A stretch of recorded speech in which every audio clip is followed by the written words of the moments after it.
হচ্ছে বাচ্চা হচ্ছে ছাত্রদের। এটা কি নতুন খবর নাকি? যারা খাওয়াচ্ছেন তাদের কারোর বাড়ির ছেলে মেয়েরা, ভাইপোরা, নাতিপুতিরা কেউ মিড ডে মিল নির্ভর সরকারি স্কুলে যান না, সব সিবিএসসি স্কুলে যায়। তারা বার্গার খায়, স্যান্ডউইচ খায়, দামি কেক খায়, ক্যাডবেরি খায়, চকলেট খায়, ফলের জুস খায়। অতএব এটা তো পশ্চিমবাংলার কার্যত প্রান্তিক মানুষজন বা যারা সরকারি স্কুল নির্ভর তারা পাঠাচ্ছেন। না তো এর নিজের ঘরে যতক্ষণ না অনুভূতি হচ্ছে ততক্ষণ তো সংবেদনশীলতা বা দায়িত্ববোধ কোনোটাই জাগ্রত করা সম্ভব নয়। তাছাড়া গোটা পশ্চিমবঙ্গে মিড ডে মিল যে একটা কেলেঙ্কারি, এটা তো বারে বারে প্রমাণিত হয়েছে এবং আমাদের অভিযোগের ভিত্তিতে তদন্তকারী টিম আসার পরে সিবিআইকে দিয়েছিল প্রাইমারি ইনভেস্টিগেশন করতে। তার মধ্যে ভোট ঘোষণা হয়ে যায়। আমি আবার ধর্মেন্দ্র প্রধানজিকে ওই বিষয়টা তুলব যে মিড ডে মিলের সিবিআই তদন্তের অগ্রগতিটা কি। আমাকে নিজে বলেছেন তখনকার শিক্ষামন্ত্রী, আজকেরও শিক্ষামন্ত্রী, যে এটা fit case of the CBI. এবং তারা, আমি টুইটও করেছিলাম দেখবেন এক্স হ্যান্ডেলে, যে প্রাথমিক তদন্তের ভার দিয়েছিল সিবিআইকে। এবারে প্রাথমিক তদন্ত শেষ হয়েছে কিনা, শেষ না হয়ে থাকলে তাড়াতাড়ি তদন্ত কমপ্লিট করা এবং মিড ডে মিলের দুর্নীতির সঙ্গে সরাসরি মুখ্যমন্ত্রী নিজে যুক্ত। মুখ্যমন্ত্রী যুক্ত এই কারণে, মুখ্যমন্ত্রী যখন হিঙ্গলগঞ্জে গেছিলেন কম্বল বিতরণ করতে 2023 সালে, সেই সময় তিনি মিড ডে মিলের টাকা থেকে উত্তর চব্বিশ পরগনা প্রশাসন 1,80,00,000 টাকা দিয়ে তার মিটিং এবং কম্বল কেনার ব্যবস্থা করেছিল। মুখ্যমন্ত্রী যখন 2022 সালে রামপুরহাটের বকটুইতে গিয়ে ক্ষতিপূরণ দিয়েছিলেন, সেই ক্ষতিপূরণের চেক রামপুরহাট 2 নম্বর ব্লকের জয়েন্ট বিডিওর সই করা মিড ডে মিলের অ্যাকাউন্টের চেক ছিল।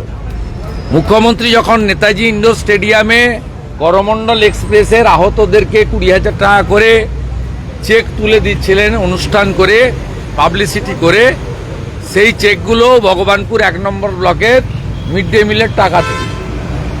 এই দুর্নীতির সঙ্গে সরাসরি মুখ্যমন্ত্রী নিজে যুক্ত। তাই আমি বিষয়টা তুলে ধরব।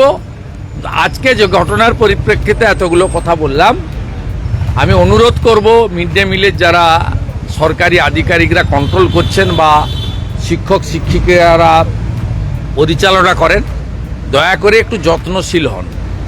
আপনাদের ছেলে মেয়েরা, আপনাদের বাড়ির ছোট্ট ছোট্ট শিশুরা, তারা কেন্দ্রীয় বিদ্যালয়গুলিতে পড়ছে, প্রাইভেট স্কুলগুলোতে পড়ছে, সেখানে তাদেরকে দামি দামি টিফিন, লাঞ্চ ইত্যাদির ব্যবস্থা করা হচ্ছে, হাইজেনিক খাবার দেওয়া হচ্ছে। দয়া করে এই ছেলে মেয়েগুলোকেও নিজের বাড়ির ছেলে হিসেবে মনে করে একটু দায়িত্বশীল হন।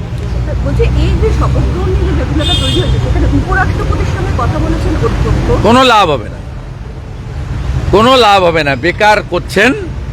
অধ্যক্ষ মহোদয় তার ক্ষমতার বলে এবং আইনের সুযোগ নিয়ে এই প্রথমবার 84 সালের উদাহরণ দেন। 84 সালে ইন্দিরা গান্ধী মারা গেছিলেন, দেশে অস্থির অবস্থা ছিল, তার সঙ্গে তো 2024-এর তুলনা হয় না। আপনি আপনার আইনের সুযোগ নিয়ে যে রাজ্যপাল মহোদয়ের বক্তৃতা দিয়ে বাজেট অধিবেশন শুরু করেননি। আপনি যদি আপনার আইনের মধ্যে থেকে ঠিক করে থাকেন গভর্নর যা করছে তার সাংবিধানিক দায়িত্ব এবং ক্ষমতার মধ্যে ঠিক ঠিক কাজ করছে। অতএব আপনি যাকে খুশি লিখুন, আপনার তো রাষ্ট্রপতির কাছে যাওয়ার কথা। আপনি এদেরকে এখানে বসিয়ে রেখেছেন কেন? এদেরকে আপনার তো সঙ্গে করে নিয়ে রাষ্ট্রপতির কাছে যাওয়ার কথা শুনেছিলাম। বলছি, দুর্গাপুর থেকে যে জঙ্গি ইতিমধ্যে অ্যারেস্ট হয়েছে, তাকে এসটিএফ জিজ্ঞাসাবাদ করে বেশ কিছু তথ্য পেয়েছে ভারত এবং বাংলাদেশের শাহাদাত স্লিপার সেল তৈরি করছে সংশ্লিষ্ট জঙ্গি সংগঠন। এসটিএফ কিছু করতে পারবে না। এসটিএফ যেটুকু এগোচ্ছে, একটা নবান্ন থেকে ধমক খেয়ে থেমে যাবে। তো এটা কি, এটা এনআইএ কে দিতে হবে ফিট কেস। ইন্টারন্যাশনাল মডিউল কাজ করছে, it's a fit case for NIA. রাজ্য সরকারের উচিত রেকমেন্ডেশন করা এনআইএকে যা 6 বছর ধরে হাওড়া পুরসভার ভোট হচ্ছে না এবং 15টা পুরসভা আছে যাদের দীর্ঘদিন ধরে ভোট ডিউ হয়ে রয়েছে এবং মুখ্যমন্ত্রী গতকাল খুব স্পষ্ট করে দিয়েছেন যে তিনি একসাথে ভোট করবেন, এক্ষুনি ভোটের পথে হাঁটবেন। কি বলবেন? তো উনি তো একটাই তো পোস্ট, বাকি সব ল্যাম্প পোস্ট। উনি ভোটও করবেন এবং এমন ইভিএম পাঠাবেন যেতে ভিভিপ্যাট নেই। ভিভিপ্যাট ছাড়া ইভিএম যে ফ্রড, তা আমার কথা না, উচ্চতর আদালতের কথা, যে পেপার ট্রোল ছাড়া ইভিএম ফ্রড। এবং ফ্রড বলেই 22 সালে যে পুরসভাগুলো জিতেছিলেন, এবারে সব পুরসভা বিজেপি জিতেছে। কলকাতা পুরসভাতে 54টা ওয়ার্ডে বিজেপি লিড করেছে এবং মুখ্যমন্ত্রী নিজে তার গরিষ্ঠ ওয়ার্ডে হেরেছেন, তার ভবানীপুর বিধানসভাতে 9টার মধ্যে 5টা কেন্দ্রে। স্বাভাবিকভাবে তিনি ছাপ্পা ভোট কখন দিতে পারবেন, কখন এসডিও ডিএমদের দিয়ে, পুলিশদের, আইসিদের দিয়ে ইভিএম বদলাতে পারবেন, সেদিন তিনি ভোট করবেন। এখানে তো বলার কিছু নেই। একটা মুখ্যমন্ত্রী মিউনিসিপ্যালিটির চেয়ারম্যান ওসিআইসিদের ডেকে মিটিং করছেন, ভার্চুয়ালি হোক অ্যাকচুয়ালি হোক, এটা কি ওনার কাজ নাকি? এই যে ক্ষমতার বিকেন্দ্রীকরণ, তাহলে পৌরমন্ত্রী কেন, তাহলে পৌর সচিব কেন, তাহলে জেলা শাসক কেন, তাহলে এসডিওরা কেন, তাহলে পৌরসভাগুলোতে, কর্পোরেশনগুলোতে আইএস বসিয়েছেন কেন কমিশনার হিসেবে, ডাব্লিউবিসিএস দের বসিয়েছেন কেন চিফ এক্সিকিউটিভ অফিসার হিসেবে, প্রতিটা পৌরসভা ইও হিসেবে এক্সিকিউটিভ অফিসার? আপনি আপনার নির্দেশ আপনি মুখ্য সচিবকে, পৌর নগর উন্নয়ন সচিবকে, আপনার কলিগ জুনিয়র মিনিস্টারকে আপনি দেবেন। রাজ্যে 60টা ইম্পর্টেন্ট দপ্তর রয়েছে, 10.5 কোটি 11 কোটি জনগণ, ফেডারেল স্ট্রাকচারের কথা বলেন। আপনি ওসিআইসিদের ডেকে, চেয়ারম্যানদের ডেকে ধমকাচ্ছেন, এটা কি মুখ্যমন্ত্রীর কাজ নাকি? কমপ্লিটলি মিডিয়া ফোবিয়া এবং ব্যাকফায়ার করে গেছে। এবং আপনার লোকরা যেভাবে নোটিশ ছাড়া করেছে, বেহালার লোকেদের চোখের জল, বিধাননগরের গরিব মানুষগুলোর চোখের জল, রামপুরহাটের হকারদের আর্তনাদ, বোলপুরে ওই 2টো বাচ্চা স্কুল থেকে ফিরে বাবার দোকানের সামনে বসে অজস্র কান্না, এই জলে, এই চোখের জলে আপনাকে ভেসে যেতে হবে।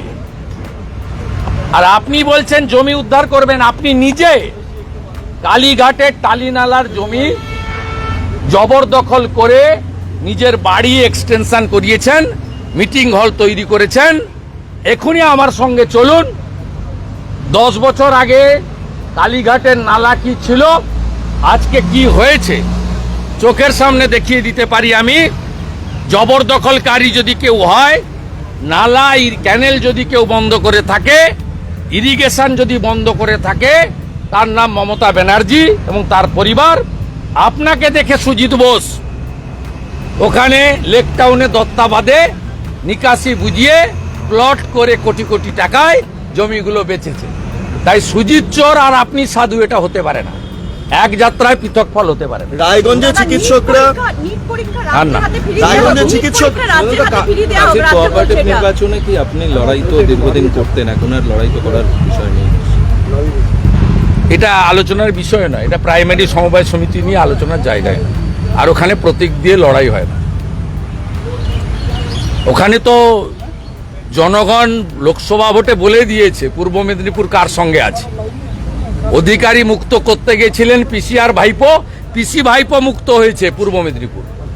16টা বিধানসভার 15টা আমাকে দিয়েছে লোক, 2টো লোকসভা আমাকে দিয়েছে। প্রমাণ হয়ে গেছে, আর প্রমাণ আপনাদের নিতে হবে না। আর ওখানে সবই ঘুরিয়ে ফিরিয়ে আমি চালাই, এটা প্রমাণিত হয়ে গেছে। যাকেই বসান না কেন, ঘুরিয়ে ফিরিয়ে আমার সঙ্গে ফোনে কথা বলেই তিনি কাজ করেন। যাকে খুশি ডিএম পাঠান, যাকে খুশি পাঠান, কিন্তু কোলাঘাটের পরে গেরুয়া, কোলাঘাট থেকে একদম তামিলনাড়ুর বর্ডার অব্দি গেরুয়া, কোলাঘাট থেকে দীঘা গেরুয়া, উড়িষ্যা গেরুয়া, অন্ধ্রপ্রদেশ গেরুয়া, তেলেঙ্গানা গেরুয়া। শুভেন্দু কোলাঘাটের পরে নেই, আমরা এবারে কোলাঘাটের পর থেকে এদিকটায় আসবো। কোলাঘাট পেরিয়ে গেলে জয় জগন্নাথ গেরুয়া। বলছি শুভেন্দুদা, রায়গঞ্জে চিকিৎসকরা এভাবে মার খাচ্ছে, চিকিৎসকরা কি শুধু মার খাওয়ার জন্য? 5 জন চিকিৎসককে মারা হয়েছে বিতরক। আজকে রায়গঞ্জের চিকিৎসকরা তারা বিক্ষোভ দেখাচ্ছেন, রায়গঞ্জ মেডিকেল কলেজের ঘটনা। আপনি এই প্রশ্নটা শ্যামাপ্রসাদ ডক্টর এসপি দাসকে জিজ্ঞেস করুন। একটা আনঅথরাইজ পার্সন, তিনি কন্ট্রোল করছেন স্বাস্থ্য দপ্তর। Doctor SP Das is controlling স্বাস্থ্য দপ্তর। আপনি নারায়ণ স্বরূপ নিগমকে জিজ্ঞেস করুন, চন্দ্রিমা ভট্টাচার্যকে জিজ্ঞেস করুন, ডাক্তার শান্তনু সেনকে জিজ্ঞেস করুন, ডাক্তার নির্মল মাঝিকে জিজ্ঞেস করুন। আপনারা জানেন না স্বাস্থ্য দপ্তরটা অ্যাকচুয়ালি কে চালায়। দাদা, নিট পরীক্ষা রাজ্যের হাতে ফিরিয়ে দেওয়ার আবেদন করা হচ্ছে রাজ্যের পক্ষ থেকে। নিট পরীক্ষা রাজ্যের হাতেই ফিরিয়ে দেওয়া হোক। ডাক্তারি পরীক্ষাটা রাজ্যের হাতেই। তো উনি অনেক কিছু চেয়েছেন, ওই ন্যায় সংহিতা চালু করতে না বলেছিলেন, সোমবার দিন চালু হচ্ছে। তো উনি যা চাইবেন তাই হবে। 29টা লোক নিয়ে উনি যা চাইবেন তাই হবে। এনডিএর 300-র উপরে এমপি আছে। আজকে ডেপুটি স্পিকার উনি কে? দেশে তো অপ্রাসঙ্গিক। আর দেশের সরকার কথা বললে মেন অপোজিশনের সঙ্গে কথা বলবে, যারা 99টা সিট পেয়েছে। উনি তো জাতীয় স্তরে অপ্রাসঙ্গিক, ইরেলিভেন্ট। তিনি তো কদিন আগেই প্রধানমন্ত্রীজিকে চিঠি লিখে বলেছেন ন্যায় সংহিতা বলে 3টে ক্লজ চালু করতে না বলেছেন। তারপরেই তো ভারত সরকার নির্দেশিকা জারি করেছে যে সোমবার থেকে এটা কার্যকর হবে। অতএব উনি বলে ফেললেই সব হবে। আপনার কলকাতার চ্যানেলগুলো এটাকে বিরাট ইম্পর্টেন্স দিতে পারে, জাতীয় স্তরে এটা ইরেলিভেন্ট। বলছি আজকে অবস্থানের 3য় দিনে ডেপুটি স্পিকার এসে বসলেন অবস্থানে। সবই সম্ভব। আপনাদের ক্যামেরা ঢোকা বন্ধ ছিল বিজেপির প্রতিবাদের জন্য, আপনাদের ক্যামেরা এলাও। আমাদের দিদিরা, দিদি ভাইরা, তারাও সোমবার বসছে রোশনারা বিবির উপরে অত্যাচারের সিবিআই তদন্তের দাবি করে। আশা করি সেদিন এক যাত্রায় পৃথক ফল হবে না। মাননীয় অধ্যক্ষ দুটো চোখ খোলা রাখবেন, একটা চোখ অন্তত বন্ধ করবেন না। আর যদি সেটা হয় তাহলে কি হবে? হ্যাঁ, আর যদি সেটা হয়, সেটা যেমন হবে তেমন ব্যবস্থা হবে। তো কন্টিনিউয়াস প্রসেস। অধ্যক্ষকে জানিয়েছেন অবস্থানের ব্যাপারে? আমাদের চিফ হুইপ চিঠি পাঠিয়ে দিয়েছেন। তারপরে তো উনি এনাদের দিয়েছেন, আমাদেরও দেবেন। যেমন রাজভবনে উনি পেয়েছিলেন আপনার মহামান্য কলকাতা হাইকোর্ট আন্ডার কনসিডারেশন রেখেছেন। আমি হোপফুল যে আমাকে 1 ঘন্টা হলেও অ্যালাউ করবেন। আপনি বসবেন কবে? কোর্ট যেদিন বলবে, I am ready for it. আমার পূর্ণ আস্থা আছে। Thank you.